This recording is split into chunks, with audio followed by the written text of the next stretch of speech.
সুপ্রিয় দর্শকবৃন্দ, আপনারা দেখতে পাচ্ছেন যে বর্তমান জাতীয় সংসদ ভবনের যে বর্তমান পরিস্থিতি সেটি কিন্তু আপনাদের জানানোর চেষ্টা করব।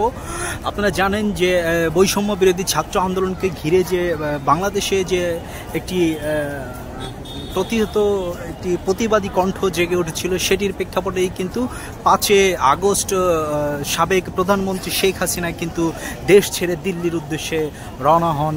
গণভবন থেকে ব্যক্তিগত বিমান, ব্যক্তিগত হেলিকপ্টার নিয়ে কিন্তু তার বোনকে নিয়ে কিন্তু দিল্লিতে পাড়ি দেন।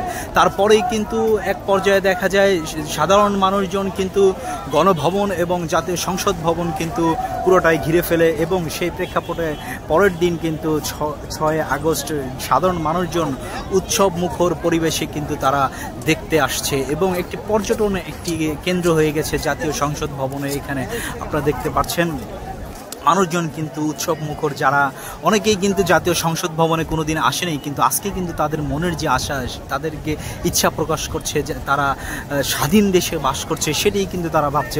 মানুষের ভিতরে যে একটি আনন্দময় পরিস্থিতি, সেটি কিন্তু আমরা দেখতে পাচ্ছি।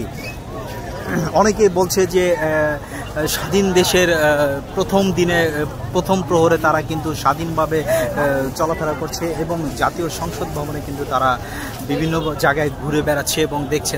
তারা হয়তো অনেকেই আছে যে কোনোদিন জাতীয় সংসদ ভবনে আসেনি কিংবা আগামীতে আসতে পারবে কিনা, তারা কিন্তু আজকে সেই সংসদ ভবনে এসে পর্যটনের মতো ঘুরছে এবং তাদের উচ্ছ্বাস প্রকাশ করছে। আপনারা দেখতে পাচ্ছেন জাতীয় সংসদ ভবন থেকে কিন্তু কোনো এক ব্যক্তি কিছু নিয়ে পালাচ্ছিল, তখন কিন্তু সাধারণ মানুষ ধরছে। সাধারণ মানুষ ধরে সেই জিনিস কিন্তু আচ্ছা দর্শক,